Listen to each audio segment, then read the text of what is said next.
केंद्रीय गृह मंत्री राजनाथ सिंह ने आतंकवाद, उग्रवाद और माओवाद को देश के लिए चुनौती बताते हुए इनसे निपटने में लगी जांच एजेंसियों को अत्याधुनिक हथियारों से लैस करने की जरूरत पर बल दिया।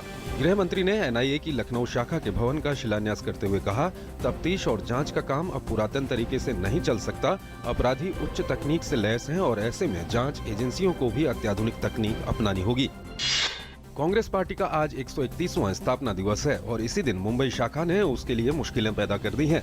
मुंबई कांग्रेस के मुखपत्र में पूर्व प्रधानमंत्री जवाहरलाल नेहरू और कांग्रेस अध्यक्ष सोनिया गांधी पर तीखे प्रहार किए गए हैं और उनके ऊपर तीखी टिप्पणियां की गई हैं। देश के पहले प्रधानमंत्री जवाहरलाल नेहरू को मुखपत्र में आजादी के बाद कश्मीर, चीन और तिब्बत नीति के लिए निशाने पर लिया गया है। मुखपत्र के लेख में साफ लिखा गया है कि नेहरू को अंतर्राष्ट्रीय मामलों पर स्वतंत्रता सेनानियों और गृह मंत्री सरदार वल्लभ भाई की बात सुननी चाहिए थी।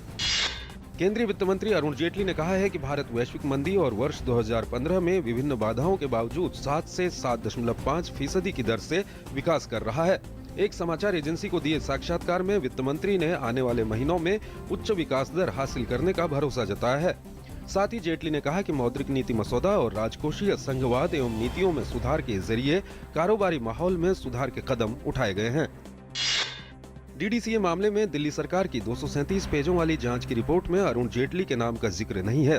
भाजपा प्रवक्ता एमजे अकबर ने कहा कि केजरीवाल ने हर तरह की जुगत लगाई है।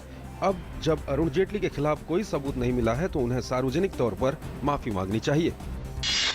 चंडीगढ़ के सेक्टर 26 स्थित ट्रांसपोर्ट एरिया में एक मकान की छत गिरने से 6 लोगों की मौत हो गई, जबकि 4 गंभीर हैं। जानकारी के मुताबिक एक मकान के पास ही बेसमेंट की खुदाई का काम चल रहा था। इससे ठेके की दीवार कमजोर होकर गिर गई। हादसे में खुदाई के काम में 15 मजदूर लगे थे। इनमें से 10 मजदूरों को मलबे से निकाला जा चुका है। घायलों को पीजीआई में भर्ती कराया गया है। भारतीय रेल ने अपने यात्रियों को नए साल के तोहफे के रूप में टिकट रद्द कराने में होने वाली परेशानी को दूर करने की घोषणा की है।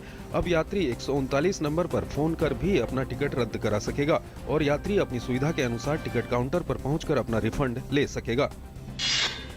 एटीएस ने राजस्थान में जैसलमेर जिले के पोखरण में पाकिस्तान की खुफिया एजेंसी के लिए जासूसी करने के आरोप में एक पूर्व सैनिक को गिरफ्तार किया है। बताया जा रहा है कि वो कुछ महत्वपूर्ण सूचनाएं कथित रूप से पाकिस्तान की खुफिया एजेंसी को भेज रहा था।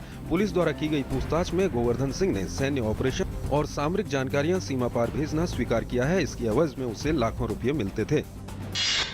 शीना बोरा हत्याकांड में पीटर मुखर्जी की न्यायिक हिरासत 11 जनवरी तक बढ़ा दी गई है। शीना बोरा हत्याकांड के आरोपियों में पीटर मुखर्जी के अलावा उनकी पत्नी इंद्राणी मुखर्जी, इंद्राणी के पूर्व पति संजीव खन्ना और पूर्व चालक श्यामवर राय हैं। इंद्राणी की बेटी शीना की हत्या अप्रैल 2012 में की गई थी। देश की राजधानी में ऑटो परमिट घोटाले को लेकर केजरीवाल सरकार को आज दिल्ली भाजपा ने घेरने का प्रयास किया। दिल्ली भाजपा कार्यकर्ताओं के साथ काफी संख्या में ऑटो चालकों ने आज दिल्ली के मुख्यमंत्री अरविंद केजरीवाल के घर के बाहर प्रदर्शन किया। बीजेपी ने दिल्ली के मुख्यमंत्री अरविंद केजरीवाल और परिवहन मंत्री गोपाल राय का इस्तीफा मांगा है। अफगानिस्तान की राजधानी काबुल के हामिद करजई अंतर्राष्ट्रीय हवाई अड्डे के पास आज एक कार में जोरदार धमाका हुआ। धमाके में कई लोगों के मरने की आशंका है। चश्मदीदों के मुताबिक एयरपोर्ट के पास एक आत्मघाती हमलावर ने विदेशी सैन्य टुकड़ी को निशाना बनाकर धमाका किया। अफगानिस्तान सरकार ने धमाके की आधिकारिक पुष्टि कर दी है। इराक में सेना ने रमादी शहर पर कब्जा करने का दावा किया है। इस्लामिक स्टेट लड़ाके रमादी शहर के प्रशासनिक इलाके से पीछे हट गए हैं। लड़ाके शहर के प्रशासनिक इलाके का इस्तेमाल सरकारी सैन्य बलों के खिलाफ लड़ाई में नियंत्रण केंद्र की तरह कर रहे थे। अमेरिका के कई राज्यों में भारी बारिश और बाढ़ से करीब 41 लोगों की मौत हो गई है। इन राज्यों में बीते एक हफ्ते से तूफान आ रहे हैं। सबसे ज्यादा 10 लोग मिसिसिपी राज्य में मारे गए हैं। उधर टेक्सास राज्य में हुई एक दुर्घटना में 4 लोग मारे गए हैं। अधिकारियों का कहना है कि ओक्लाहोमा में शक्तिशाली बर्फीला तूफान आ सकता है, जिससे वहां 16 इंच तक बर्फ पड़ सकती है। चीन ने पहला आतंकरोधी कानून बनाया है। इसमें सुरक्षा एजेंसियों को महत्वपूर्ण अधिकार दिए गए हैं और सेना के लिए आतंकरोधी अभियान पर विदेश जाने का प्रावधान भी है। इस कानून के तहत प्रौद्योगिकी कंपनियों को संवेदनशील आंकड़े सरकार को देने होंगे। इसके साथ ही चीन ने 1 चाइल्ड पॉलिसी को खत्म कर दिया है। अब शादीशुदा दंपत्ति दूसरा बच्चा पैदा कर सकते हैं। दक्षिण एशियाई फुटबॉल महासंघ यानी सैफ कप के अपने दूसरे मैच में भारत ने नेपाल को 4-1 से हराकर सेमीफाइनल में जगह बना ली है। आज बांग्लादेश का मुकाबला भूटान से और अफगानिस्तान का सामना मालदीव से होगा। बेंगलुरु के एम चिन्नास्वामी स्टेडियम में आज विजय हजारे ट्रॉफी के फाइनल मुकाबले में दिल्ली का मुकाबला गुजरात की टीम से हो रहा है। मैच में दिल्ली की टीम ने टॉस जीता और पहले गेंदबाजी करने का फैसला किया।